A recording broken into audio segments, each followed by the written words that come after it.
For the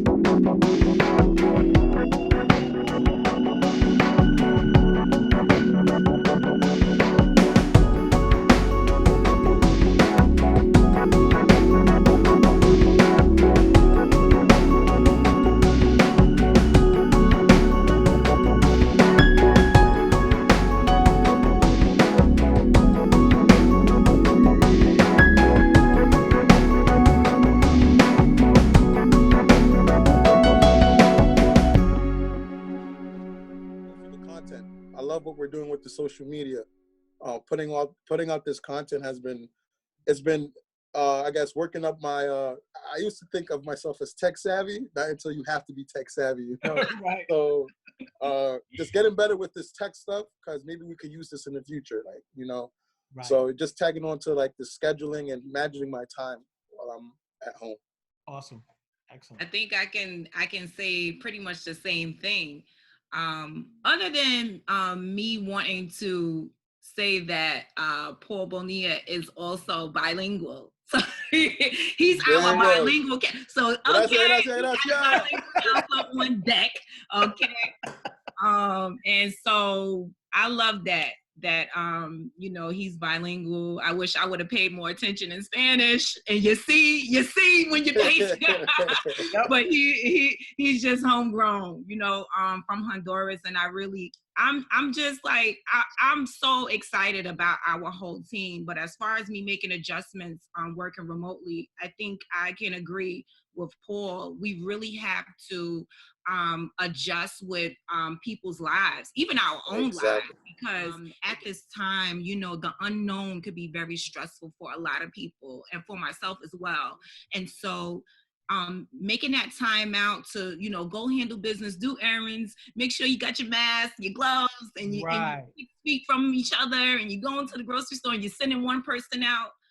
It's challenging.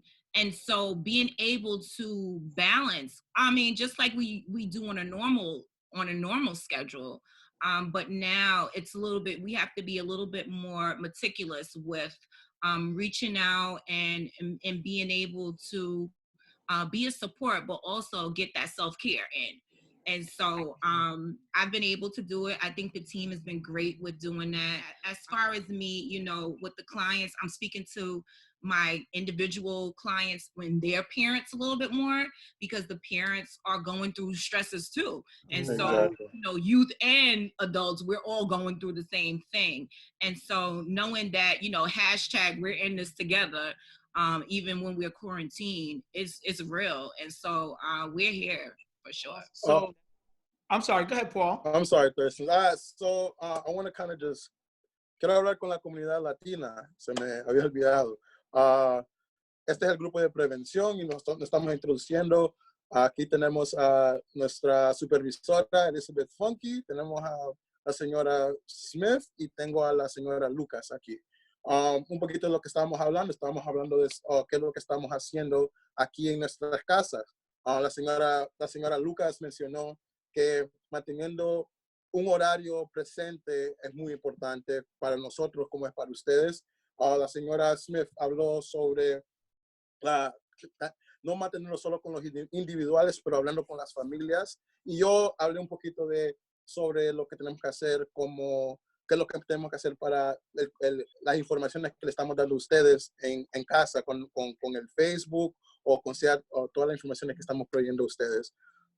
So yeah, I just wanted to make sure I was reaching out to, you know, our Spanish community, our Hispanic community. So yeah. See, I was going to say the same exact thing. I was going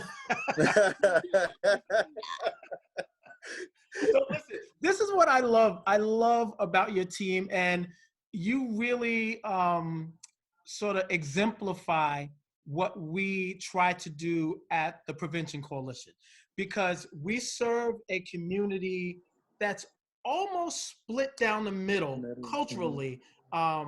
Black, African American, or, you know, Black and Latino. So, and in our Prevention Coalition room, I think our representatives are almost split down the middle as far as the populations that we serve, and we always want to be culturally competent and respectful of all of the communities that we serve. So it's extremely important. And even myself, if I'm being totally honest, I'm getting myself up to speed as far as when I'm sharing information, making sure I'm sharing it in different languages. We even have a Haitian population as well. So trying to share what we do in all the different languages so no one gets left out, no one gets left behind, and making sure that everyone feels heard.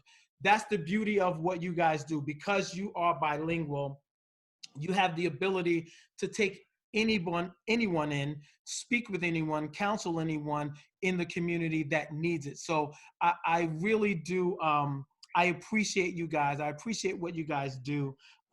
So if we move on to the type of programs that you do, Shalana, you mentioned briefly strengthening families, and I know you do. Is it Too Good for Drugs or Too Dope for Dope? Which one is it? I think we do a little bit of both. Okay, good. We got a little bit of both. But Too Good for Drugs is the evidence-based curriculum that we're using in the prevention program. Too Dope for Dope is something that Family and Children's has supported me with doing, and I've coined it. What we do is we might remix the Too Good for Drugs curriculum. Good. And so just adding different languages, make sure that we're very appropriate, whether it's age, gender, and just the population, depending on, who we're serving at the time. Because again, we're also in an alternative high school.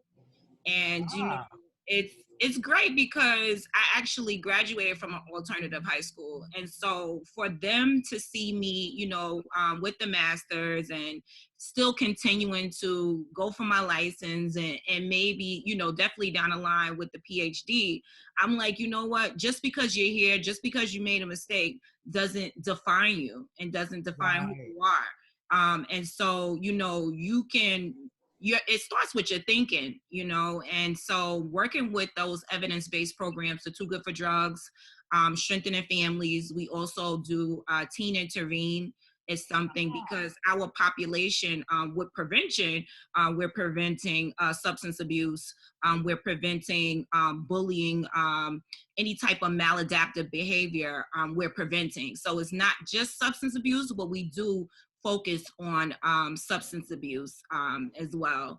And so other than Teen Intervene, Too Good for Drugs, and the Strengthening Families, we have other curriculums, again, we might kind of weave in there. I definitely love to use it even in my individuals and just working with them. I found that even Jasmine, she has a video on that curriculum.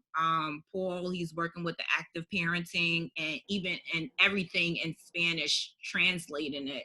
And if you guys want to check out my videos, you could also go to Hempstead Prevention Coalition. I always post in there, so you will always see my post in the Hempstead Prevention Coalition on Facebook, but I'm also on YouTube on the Holistic Wellness Report as well. Holistic Wellness Report. Excellent. Excellent. I love it.